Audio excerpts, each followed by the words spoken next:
Hey there, Blockhead Traders. Here at Blockhead Traders, I must inform you that we are not financial professionals. Nothing we say should be considered financial advice. We offer our own thoughts and opinions to you, the viewer. We expect you to take these opinions, form your own financial conclusions, and make your own financial decisions. This is Blockhead Traders for the week of September 28th, 2025. And in this week's episode, we are joined by fellow Blockhead trader viperxl007, and we're going to talk a little bit about Viper's Daily Chores. He has been trying to build up the muscle memory in a rinse and repeat daily trade in the SPY. And so we are going to take a look at how that has been panning out. He has significant data under his belt at this point, and we're going to talk through some of the values of what he's learned over the course of exercising this daily and what kind of interesting trends he's seen and observations he's had that he wouldn't have expected. But before we hop to that, I want to give a shout out to our Discord, a link in the description below. You can hop in there, say hello to myself, Viper, some of the other Blockhead traders. Love to hear what you're trading, love to hear what type of content you want to hear about. Also, you can find a link to thetagang.com/sprocket888, where I post each and every one of my equity trades, the good, the bad, and the ugly. Last, this is available in an audio-only format wherever you get your podcast, so look us up, subscribe, and if you can't find it there, let us know, and we will get it there. But let's hop to this week's content. Viper, it has been a busy trading period. I don't know if it's been a busy trading period as much as it's been busy in all things outside of the market, at least for me. I have not hardly gotten a chance to really dig in and kind of do other research and stuff. And so I've been kind of spinning my trades the way that I normally spin them. So nothing interesting there. But I know before we recorded this show, I reached out to you and said, man, I hope you got something for the show. And you have been kind of churning daily, doing those reps on that daily SPY trade. We've talked about a few times in the past. But you've kind of got a few more days under your belt. By a few more, I mean quite a few. And interestingly, the most recent Fed announcement, I think, went through the daily SPY trade. And I know this is going to be a while after the Fed announcement that the viewers are going to be seeing this. But to be honest, it doesn't really matter how far or close to the Fed event this actually is, because it's a binary event and the data is data. And so to talk to me a little bit about the SPY trade or what you've been doing or how you've been able to find time to put the daily reps in on the SPY trade. Yeah. So there's two strategies that I've talked about and actually two that I'm actively deploying very regularly that are contributing to my equities exposure. One of them is this daily SPY trade. So the vehicle that this uses is the calendar spread, which we've talked about before, and it is confusing spread, but it's also the kind of thing that and this is meant to be a statement of there's something for everybody because you don't have to understand. Like when I go through here, maybe it'll click for some people, maybe you'll like it, but for other people, maybe not. Maybe it's just still not your thing. But as I began to understand the mechanics of the calendar spread, it just really, really, really spoke to me of like, I get it, I understand it. And one of the things that I love about it is the defined risk nature of it. That it is, if you take the debit spread on it, you pay a certain amount of money up front. That is your max loss scenario, is losing that money that you paid for it. So this is a choose your own adventure. If you don't like the price of it, if it doesn't fit your risk mitigation, all that kind of stuff, then scoot on by and just keep going and look for something else. So I love that part of it. And the other thing that I love about it, and I kind of touched on this when we talked about it before, is I feel like it lets you, and this isn't entirely true. We had a whole discussion on this before, so we're not going to rehash that part, but I feel like it lets you take price somewhat out of the equation, and it lets you focus on another aspect of what moves the value of the spread, and it lets you play to that and try to capture and exploit that for your profit scenario. And I'm going to get a little bit more into that as we go here, but at a very high level, the trade is very simple and it is very, very methodical. There's very little room for discretionary decision making. So it's simply every single day, Monday through Thursday. You don't hold this over the weekend and you don't hold this over a holiday, but Monday through Thursday, every single day, 15 minutes as market's about to close, within the last half hour of market open, you go in and open a calendar spread. A calendar spread consists of selling an options contract and buying an options contract, like most spreads. However, you're going to do that at the same exact strike price, and you're going to differ on the expiration. So $660 is the at the money call strike. So you open a 1 DTE, so the option that's expiring the next day, and that's your primary profit vehicle. Is you're selling that premium. So this is sort of a premium selling type strategy. And then you're backstopping your loss, you're backstopping your risk by buying an 8-day, so 1 week out, you're buying an 8-day to expiration contract at the same strike price. So you have a week-long calendar spread where the short option expires next day, the long option expires in a week. And the whole purpose of this is there's this reliable pattern on the SPY, and this is exclusively a strategy focused on the SPY, where this thing called tail risk appears, and that is people. I mean, all sorts of different trading strategies will utilize the 1 day to expiration SPY. It could be your retail YOLO crowd of like, this thing could explode on foreshadowing a Fed day. And so I want to buy all of these calls on the SPY because if SPY goes crazy, that's going to be crazy profits and all this kind of stuff. So there could be that crowd, but there's also plenty of hedging from massive institutions and things like that are, the combination of those events creates this thing called tail risk that people are hedging for, and the market is pricing into the short option, the 1 day to expiration. They're pricing in uncertainty after hours. And so what this strategy is doing is it's exploiting the market pricing in too much, which would make the market too efficient. And so you're betting that I don't think it's going to be that serious. I think historically the SPY has a probabilistic outcome that it will mean reversion, even if there's a massive after hours spike, some news event that everybody was waiting for or something.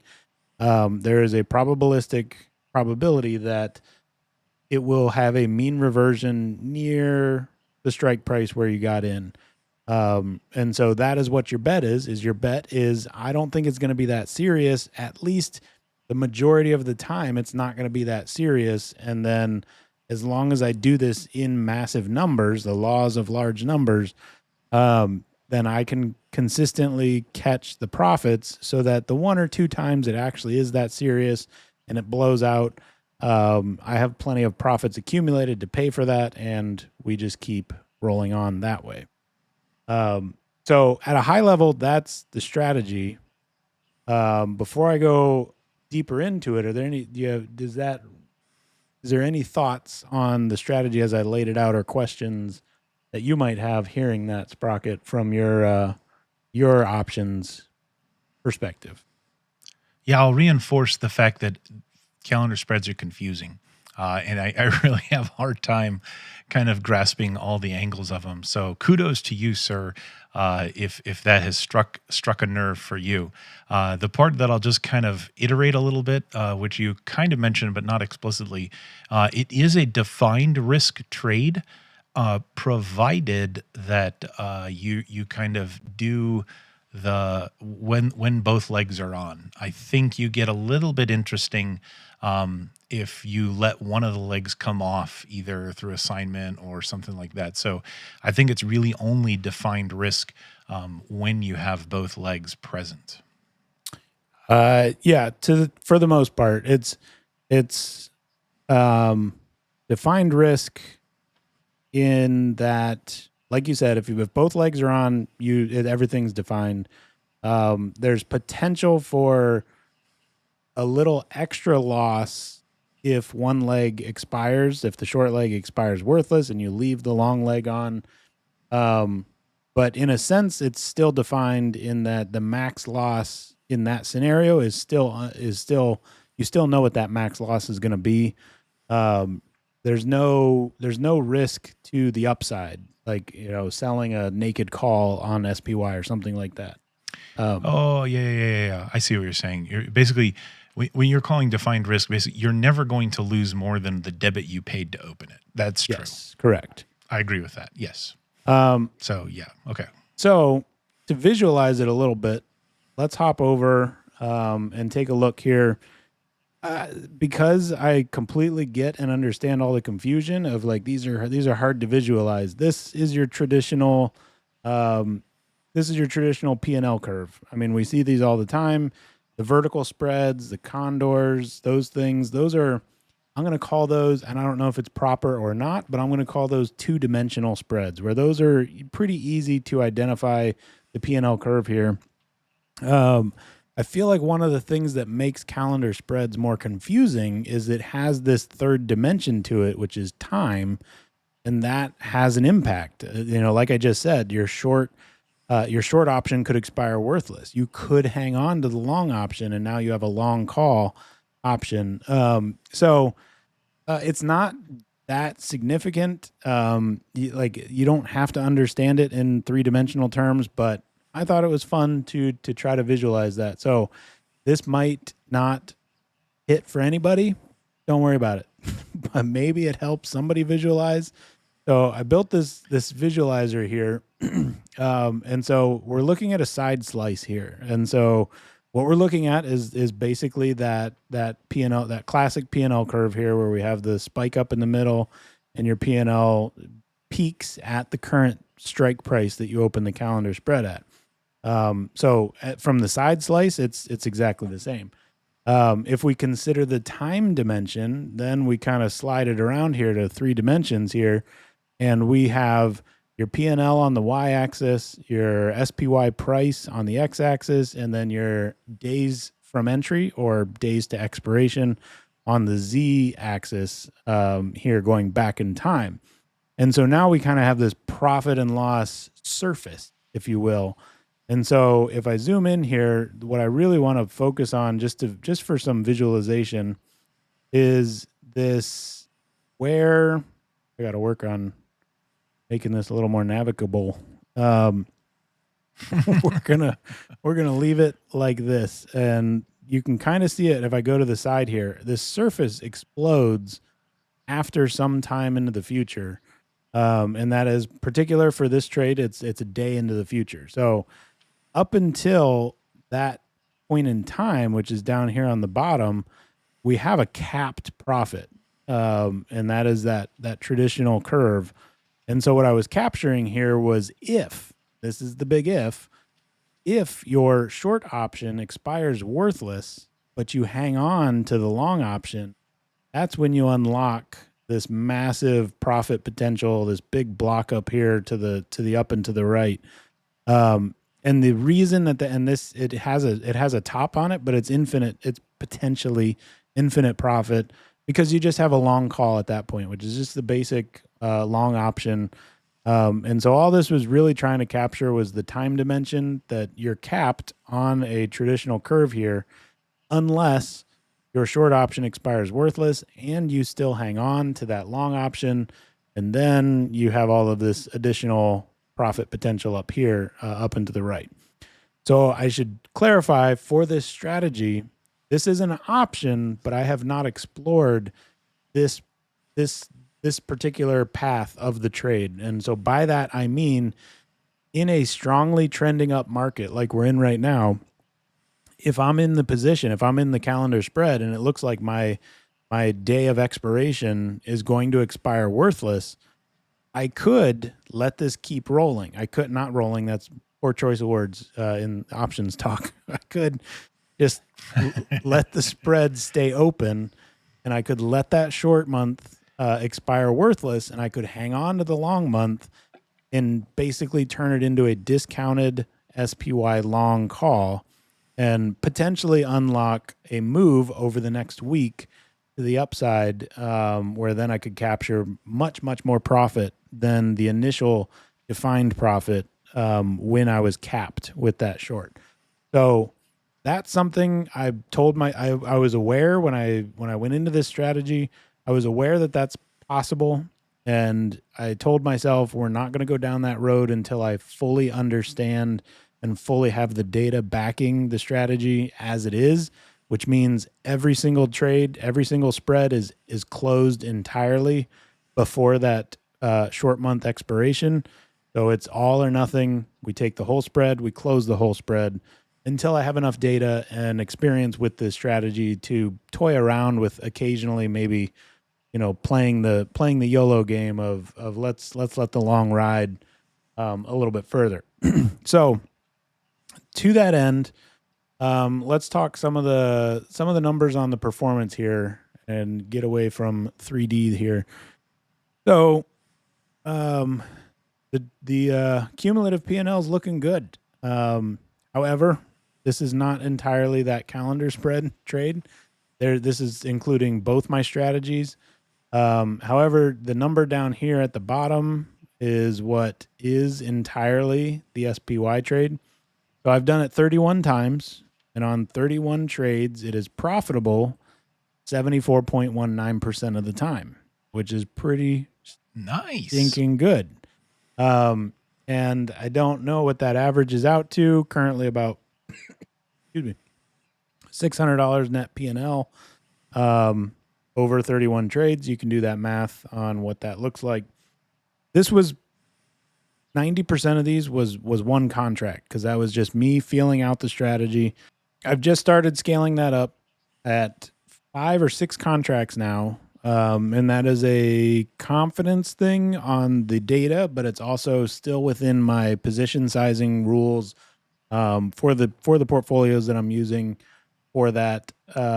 So the percentage, the win rate is also this high because I have been closing trades early, meaning in theory, there's a fixed 15 or 20% profit, then close it, as well as a 10 or 15% loss as a stop loss, then close it.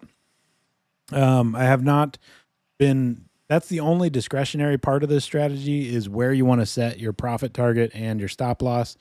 So I've been running around 10% profit target just to get a feel for the mechanics of it and whatnot. And so this win rate is coming at a pretty scalpy, just take 10% profit and get out of there. Which is fine. I mean, a win's a win, right? And if you're doing, and the thinking behind it is, if I'm doing it every day, this is not a moon play. This is a consistent money printer play. So I should be fine with a 10% win. Close it. Let's do it again. Close it. Let's do it again. As long as when the bad days come, those don't blow out of proportion. And those get capped at a 10 or 15% loss to keep it balanced. So that the win rate could change over time as I toy with the profit and the stop loss criteria. But ultimately, pretty solid, I think, for the introduction here. Yeah, so you mentioned that you're starting to scale it up a little bit. I kind of have a question around that, because one of the things I think I initially called out when you started surfacing this trade was I was going to be really curious to see how this would scale. Now, I do think the underlying that you're playing in the SPY, you never have to worry about the liquidity on that, because it's just so huge, so much volume.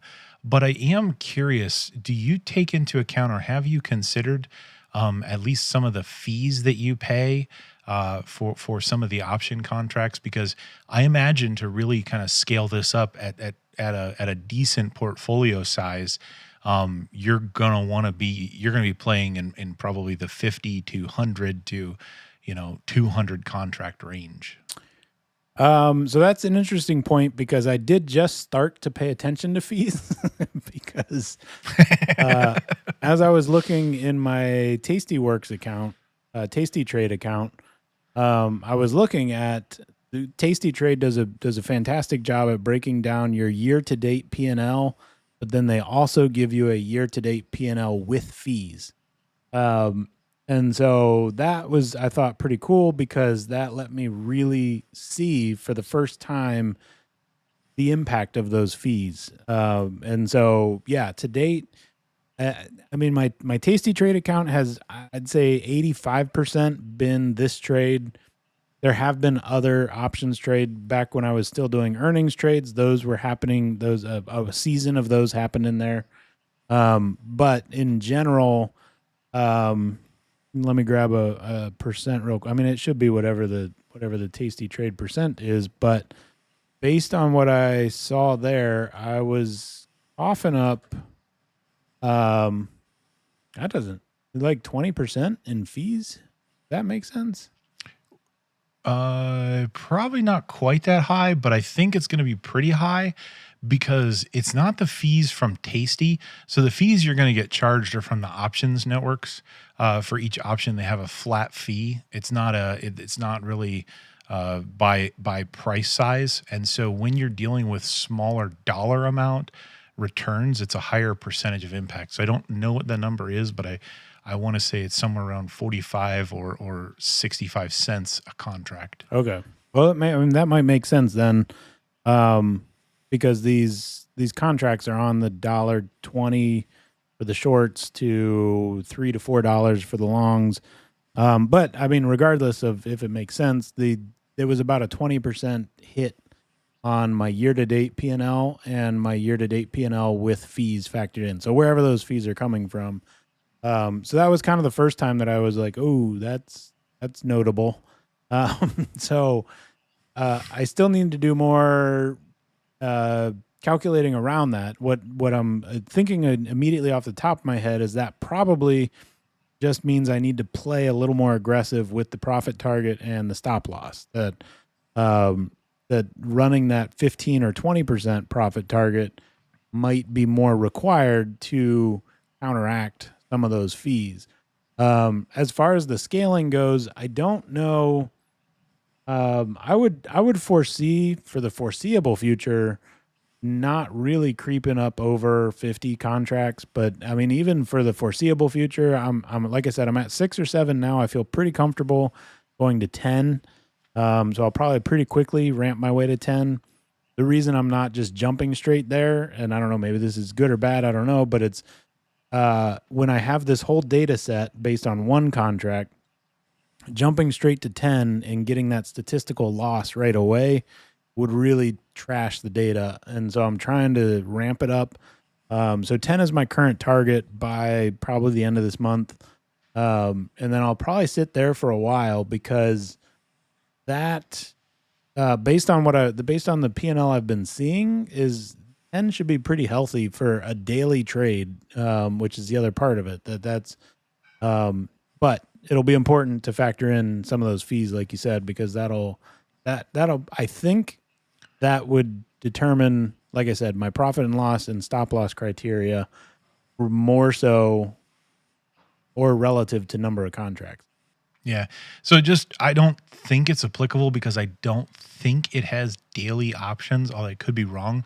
One of the ways that I've always loved about kind of trading is all the different vehicles. And so one of the things that I've found, right, if you need more bang for your buck, right, more kapow in a contract, that's where you can kind of go to futures, because the futures are much, much larger. And so instead of trading, 50 SPY contracts, you can do one ES future and carry similar notional value. So I don't know if they have daily expirations, but that is one way. The price action, everything is identical because they're representative of each other. But just something that I was thinking of as you're talking about scaling up. Gotcha. Yeah, that would be interesting to definitely check into.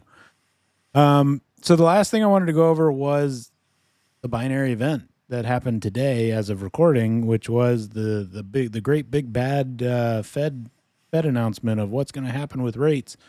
So there were a couple things that I thought were interesting, because I've taken this trade 31 times. And this is why muscle memory is so important, I think, especially in options trading. I've gotten really, really familiar with what the debit is on one of these trades on a normal day. And so that is normally a $2, this spread. So selling and buying the two contracts is the normal spread cost. The normal debit is anywhere between $2.50 to $3.10, $3.20. And that usually is composed of the short sells for around 90 cents to $1.20, and the long sells for, doing the math, 390 to 450 or somewhere in there. Um, and that's a typical trade cost, debit cost of one contract. So yesterday, I this is how this is how tunnel vision, which I love about this strategy, how tunnel vision. I had no idea the Fed thing was today. Honestly, my real life job, not trading, has been insanely crazy the last 2 weeks, and so that was a real testament to this strategy because I couldn't look. I didn't have a single second to spend looking at the market. All I could muster up was my alarm goes off on my phone at 3:30, somewhere between 3:30 and 4 o'clock. I get the phone out.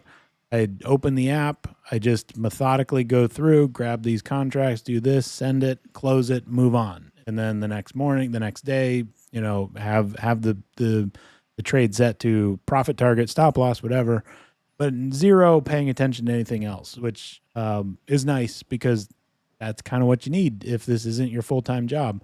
So I had no idea the Fed announcement was today. I mean, I knew it was soon, and I was pretty sure it was this week. So I went in to put the order in last night or yesterday before close, and it was $1.79 for this spread, which was so unexpectedly cheap. I was like, I'm doing this wrong. How am I? I'm doing all the steps, and I'm looking. I'm like, what am I doing wrong? Why is this so cheap? And it's because major news event today. And so what was happening is that long option was still similarly priced to what it always is, but the short one that was expiring today on the binary event was just about double its normal cost. It was $2.20 to sell. The premium was $2.20 selling that short option. So when I realized that, I was like, oh man, this is going to be great. Like that's great. I'm making all my money on the short sell. And then in my head, I was like, this should just gas out in the morning. Mid-morning, maybe I close it and I just have a much higher profitability percentage.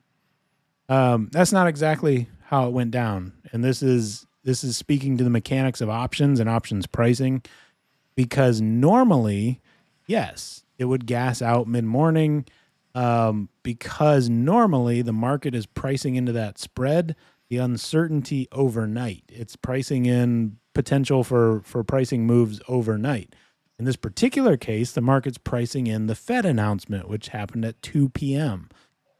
So what ended up happening was nothing all day.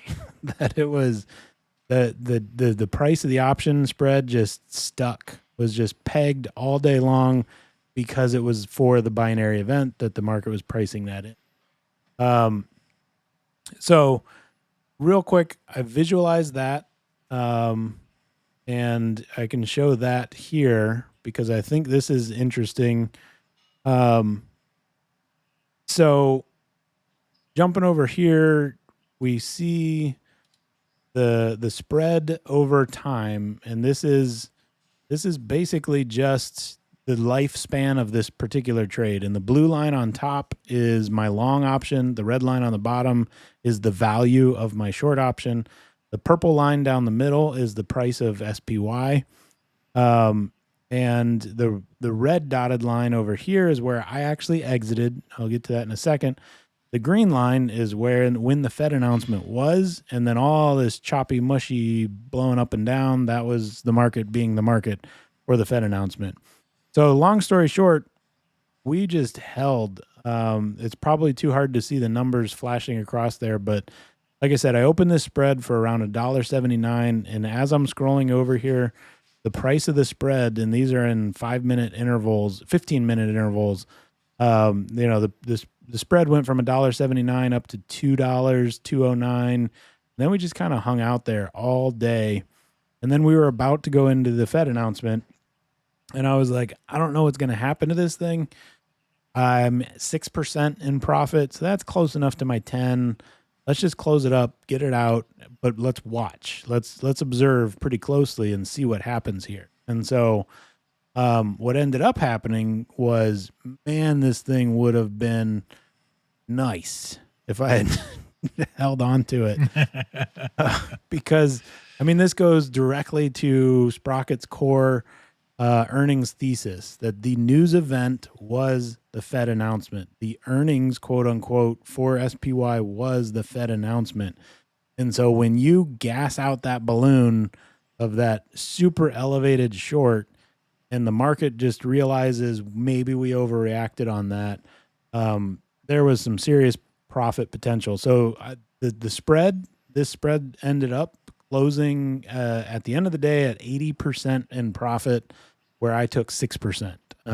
So that was the potential that I left on the table, but that was fine because I was feeling it out. And in chart form, real quick, I mean, this is just, we talk about it all the time. News is noise, and this was the most quintessential news is noise chart for the SPY here. You can see the day before, all the way through overnight hours, through early market today. I mean, price was just dead flat. We hit the news event and it did its thing, spiked up, dumped hard, spiked back up, and finished out right at 660, right where it was yesterday. And that is when the calendar spread is so powerful, because if you can mean reversion back to your strike, you basically collect all that premium that you sold on the short, and you've protected yourself with that long. So lesson learned, trust the fundamentals of options pricing and binary events. And next time we're going to have some fun, and we're just going to hold through the event and see how things go. But with data at my back to give me more confidence to do that, because collecting that high elevated premium on the short also means I have buffer. I was able to take a much larger move than normal and still break even on the spread once all of that flushed out of the system. So I don't regret leaving all that on the table, and I'm glad that I paid attention and watched what happened. So now I can move forward with much higher confidence, which is the name of the game, to know your mechanic, know what drives the value, and how you can exploit that to your benefit. Yeah, Viper, definitely. And the one part that I really want to kind of call out or draw back attention to, because to me, it's oh so important. And it's that visualization that you had where you had the price of the options kind of going up to the Fed event, after the Fed event, where the long really didn't lose much value. So that blue line that you have up there, yeah, it went down a little bit, but that's your time decay. And what really, really dropped a lot was your red, your short, because that's the thing where all the volatility, all the uncertainty was priced into. Uncertainty was gone. Price is gone. It's worth almost nothing. And that's really where you get that big delta. And that is basically the exact same mechanic on why I have such high confidence going into earnings and selling the naked put or the naked call. Because what I know is there's so much premium in that the move that I can absorb is really wide, but it's more than just that immediate, right? It's always about know your exit plan, know what's going to happen. And I always say, you know what, if it breaches my strike, I'm okay with that because I'm going to roll. And a roll is a lot like a calendar spread, similar, very similar. So for example, in your SPY trade, if that was an earnings trade and let's say, it busted through for whatever reason, it broke one of my strikes in the short month, I will buy it back to close it, right? So that would be purchasing that red line, but that red line lost almost all of its value. So buying it back doesn't cost a ton of money. And then you sell the front month, you sell the one further out in time, collecting premium. Now, I know in your example, the blue is what you paid, but it just goes to show you that you go sell something in the future and that what you sell didn't lose that much value and you never paid for it earlier. So you get to keep that, which is why you always have such a nice juicy roll from earnings. And it's those same mechanics that really come into play in earnings that give me not so much scariness when you go into assignment or you go into the management, because that's one of the things that I call out to say, okay, if this goes against me and I don't stay right in the middle like I would love to for every earnings strangle that I put on, but let's say I breach one or the other, and it just shows you that elevated volatility and that collapse doesn't really disturb so much the downstream volatility or downstream premium that you can end up selling and still look for that mean reversion. So that brings us to the end of this week's episode. Viper, it's just so exciting to see you kind of actually have dialed into something mechanical. I guess time will tell how much you stick with it or when you'll get bored and kind of jump to the next thing. But I really think it really helps to emphasize that, part of the thing that we've always talked about on this show is you have to find what interests you. You have to find what makes it click for you. And for me, that's earnings, that's strangles, that's selling short options. And for you, that so far has not been the thing that clicked, but kudos to you, like I said, for clicking a little bit on the calendar spread, because it's one of the things. I understand the mechanics, I understand there, but it's just not a thing where I'm like, oh my, I can't wait to put my next calendar spread on. So that's awesome that's something that's clicked for you, and you've been logging all of the data. Also, the 3-dimensional graph I think was actually pretty cool. To see that, because that's one of the things that makes the calendar spread kind of confusing, is that your P&L is not always on the same slice of time. Because in a normal option trade, you're buying and selling different strikes at the same expiration, or one or the other. But in the calendar, you're actually going and dealing with expirations at a different time, and you're trying to calculate that P&L graph over not just price movement and option premium, which is your one dimension, but you're adding that Z dimension of time, because the time and where they are also plays into it. So also thought that was really cool. So yeah, like I said, really enjoyed hearing about it, and we'll keep posted on going after it, and be excited to see the next Fed announcement. If you end up playing it through the Fed announcement, makes total sense that maybe you have to adjust for when there is a binary event to actually play the binary event, which is what you're doing every day when the binary event is the overnight risk. But every once in a while, that binary event will be some political thing or monetary policy or something along those lines. And so that would be good to kind of play through. And for the most part, most of those events do happen after hours. The Fed announcement is one of those weird ones that actually happens while the market is open. So hopefully you guys are all out there finding what excites you and what interests you. Good luck, have fun, and remember, think outside the block.